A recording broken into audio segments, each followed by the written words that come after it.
deserved for reservation who are poor already. Already they are very rich. Why we have to give it to them? We have to give it to the poor people.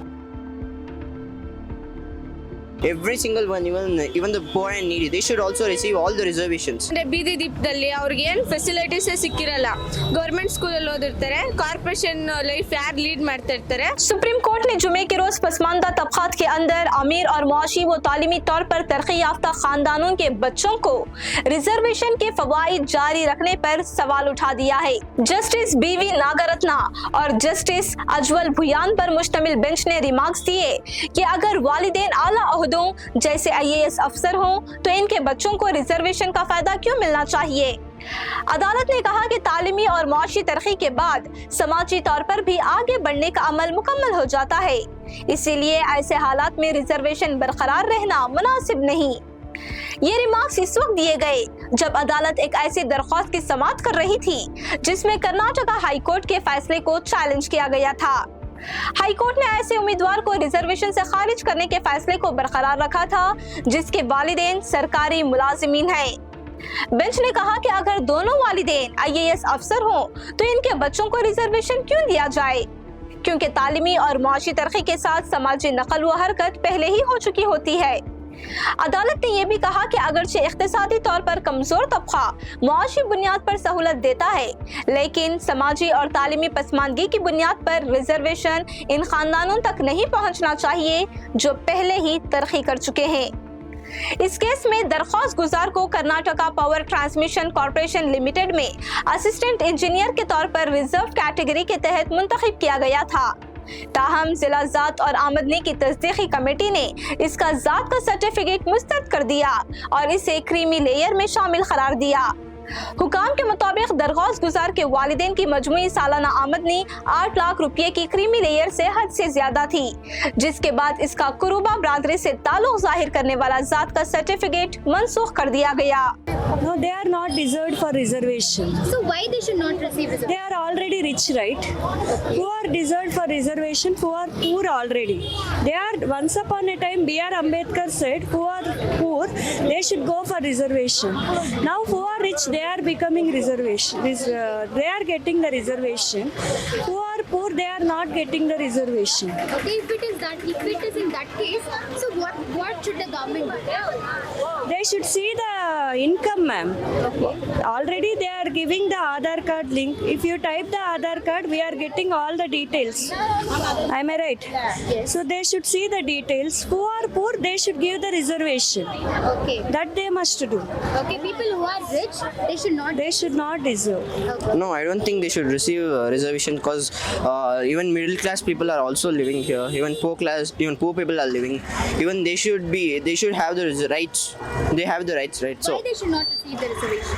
Because it's not just they are rich, it's not because they are the children of IAS officer. They should be having the rights, I know, but even others should be receiving the same rights. Others who? Poor people, middle class people, low middle class people, even they should be receiving all the rights. So do you think that reservation should receive for the people who are in need? Yeah, of course, those who are in need, they should receive all the reservations. Because as a citizen of India, I'm saying every single one, even the poor and needy, they should also receive all the reservations. So if the parents are rich, should their children also receive reservation? Yeah, they should receive the reservation, but not specially. Okay. Even how we are receiving the reservation, even they should receive the reservation in the same way. So what is your message to the government? Even how everyone should be treated equally. Rich people, let it be rich, let it be poor, let it be middle class. Everyone should be treated equally. So genuinely, who should receive reservation? Everyone. Everyone. Yeah. Ma'am, once an IAS officer, do you think IAS officer children should receive a reservation? Actually, that is not correct. Already they are very rich. Why we have to give it to them? We have to give it to the poor people. Actually, richer is becoming rich. Poor people are becoming poor. We have to reserve to the poor people. Okay, what is your message to the government? They have to give a reservation to the poor people Okay. who really need it. So, and also government is telling if your parents are economically and educationally forward, why we should give reservation?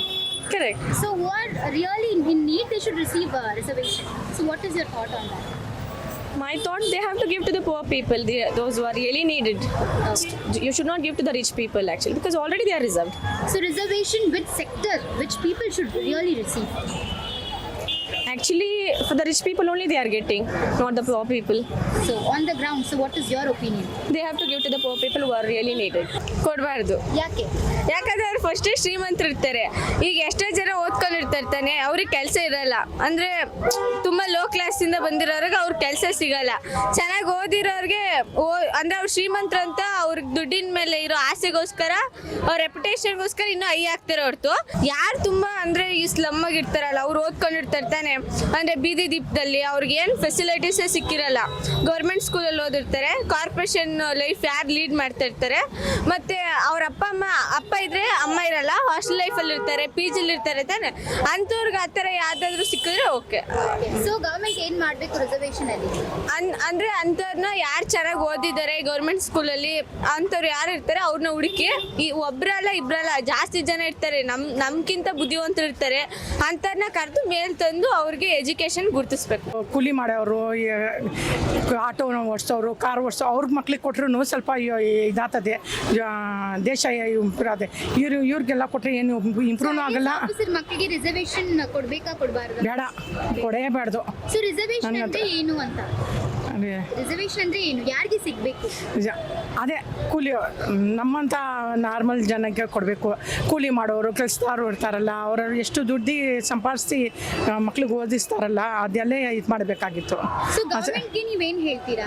Government ಅವ್ರಿಗೆಲ್ಲ ಹೇಳಿ, ಅವ್ರಿಗೆ government ಏನು ಯಾರಿಗೆ ಇರ್ತಾರೆ ಅವ್ರಿಗೆ ಕೊಡೋದು, ಲಂಚಮ್ ಯಾರು ಕೊಡ್ತಾರೆ ಅವ್ರಿಗೆ ಕೊಡೋದು, ಆ ಥರ ಏನು ಕೊಡಬಾರ್ದು. ನೋಡಿ ಮಕ್ಳದ್ದು ಇದು ನೋಡಿ ಕೊಡಬೇಕಾಗಿರೋದು ಆ ಥರ. ಸರ್ ಒನ್ಸ್ IAS ಆಗ್ತಾರಲ್ಲ, ಅವ್ರ IAS ಮಕ್ಕಳಿಗೆ ರಿಸರ್ವೇಶನ್ ಸಿಗ್ಬೇಕಾ? ಮಕ್ಕಳಿಗೆ ಅವ್ರ ಮಕ್ಕಳಿಗೆ ರಿಸರ್ವೇಶನ್ ಸಿಗ್ಬೇಕಾ? ಏನಕ್ಕೆ ಬಡವರು ಬೇರೆ ಅವ್ರು ಎಲ್ಲಿ ಹೋಗಬೇಕು? ಸೊ ರಿಸರ್ವೇಶನ್ ಅಂದ್ರೆ ಏನು? ರಿಸರ್ವೇಷನ್ ಅಂದರೆ ಬಡವ್ರ ಬಗ್ಗೆ ಕೆಲ ಅದೇ SC ST ಅಲ್ಪಸಂಖ್ಯಾತರು ಅವರಿಗೆ ರಿಸರ್ವೇಷನ್ ಬೇಕು. ಸೊ IAS ಮಕ್ಕಳಿಗೆ ರಿಸರ್ವೇಶನ್ ಕೊಡಬಹುದಾ ಗವರ್ಮೆಂಟ್? ಯಾಕೆ ಕೊಡಬೇಕು? ಹಾಂ, ಇಲ್ಲ ಅವ್ರು ಕೊಟ್ಬಿಟ್ರೆ ಇನ್ನು ಬಡವರು ಎಲ್ಲಿ ಹೋಗಬೇಕು? ಅವ್ರ ವಿದ್ಯೆ ಏನಾಗಬೇಕು ಅಲ್ವಾ? ಸೊ ಇವಾಗ ರಿಸರ್ವೇಶನ್ ಯಾರಿಗೆ ಸಿಗಬೇಕು? ಗವರ್ಮೆಂಟ್ ಏನು ಮಾಡಬೇಕು? ಗೌರ್ಮೆಂಟ್ ಬಡವರಿಗೆ ರಿಸರ್ವೇಷನ್ ಕೊಡಬೇಕು. ಆಯಿತಾ? ಯಾವ ಕಾಸ್ಟನ ಇರಲಿ, ಕ್ಯಾಟ್ ಬಗ್ಗೆ ಇಲ್ಲ, ಬಡವರು ಯಾರಿದ್ದಾರೆ ಅವ್ರು ಕೊಡಬೇಕು. ಅವ್ರ ಮಕ್ಕಳಿಗೆ ಯಾಕ್ರಿ? ಅವ್ರ ಹತ್ರ ಎಲ್ಲ ದುಡ್ಡಿದೆ, ಬಿಲ್ಡಿಂಗ್ ಇದೆ, ಅವ್ರ ಹತ್ರ ತುಂಬ ಆಸ್ತಿ ಪಾಸ್ತಿ ಇದೆ. ಈ ಬಡವ್ರ ಮಕ್ಕಳಿಗೆ ಏನಿದೆ? ಅವ್ರು ಹೇಳ್ತಾರೆ ಸ್ಕೂಲ್ಗೆ ಓದಿ ಕಳಿಸಿ ಅಂತ. ಆ ಕಳಿಸ್ಬಿಟ್ಟಿದ್ರೆ SLC ಪಾಸ್ ಆಗುತ್ತೆ, ಡಿಗ್ರಿ ಆಗುತ್ತೆ, ಆಮೇಲೆ ಕೆಲಸ ಸಿಗಲ್ಲ. ಏನಕ್ಕೆ ಪ್ರಯೋಜನ ಅವ್ರು ಹೇಳೋದು? ಶ್ರೀಮಂತರ ಮಕ್ಕಳಿಗೆ SLC ಫೇಲ್ ಆಗಿದ್ರು ಸೆಕೆಂಡ್ PUC ಮಾಡಿಬಿಡ್ತಾರೆ ಅವ್ರಿಗೆ ಕೆಲಸ ಸಿಗ್ಬಿಡ್ತದೆ. ಬಡವ್ರ ಮಕ್ಕಳಿಗೆ ಏನು ಸಿಗುತ್ತೆ? ಅದು ಏನಿಲ್ಲ, ಅದು ಬಡವ್ರ ಮಕ್ಕಳಿಗೆ ಏನು ಸಿಗಲ್ಲ. ಸುಮ್ಮನೆ ಹೇಳೋದು ಗೌರ್ಮೆಂಟು, ಸುಳ್ಳು ಹೇಳೋದು. ಗೌರ್ಮೆಂಟ್ ಏನು ಕೊಡೋದಿಲ್ಲ ಗೌರ್ಮೆಂಟು. ಸೊ ಈಗ ಆರ್ಥಿಕವಾಗಿ, ಶೈಕ್ಷಣಿಕವಾಗಿ ಅವರನ್ನ ಅಪ್ಲಿಫ್ಟ್ ಮಾಡೋಕ್ಕೆ ಗವರ್ಮೆಂಟ್ ಏನು ಮಾಡಬೇಕು ಈ ರಿಸರ್ವೇಶನ್ ಅಂತ ಬಂದಾಗ? ಗೌರ್ಮೆಂಟು ಬಡವ್ರ ಮಕ್ಕಳಿಗೆ ಕೆಲಸ ಕೊಡಬೇಕು. ಮೇನ್ ಅದೇ, ಬಡವ್ರಿಗೆ ಕೆಲಸ ಕೊಡಬೇಕು. ಏನು ಕೊಡ್ತಾ ಇಲ್ಲ, ಬರೀ ಶ್ರೀಮಂತರಿಗೆ ಕೊಡ್ತಾ ಇದೆ ಅವರು. ಅದೇ ಶ್ರೀಮಂತರಿಗೆ ಇವಾಗ ಗವರ್ಮೆಂಟ್ಗೆ ನೀವೇನು ಹೇಳಬೇಕು ರಿಸರ್ವೇಶನ್ ಅಂತ ಬಂದಾಗ? ರಿಸರ್ವೇಶನ್ ಅಂದ್ರೆ ಬಡವರಿಗೆ ಕೊಡಬೇಕು ದುಡ್ಡು. ಇದು ಗೌರ್ಮೆಂಟ್ ಕೆಲಸ ಕೊಡಬೇಕು, ಸ್ಕೂಲ್ ಓದಬೇಕು, ಅವ್ರಿಗೆ ಕೊಡಬೇಕು ಮುಂಚೆ.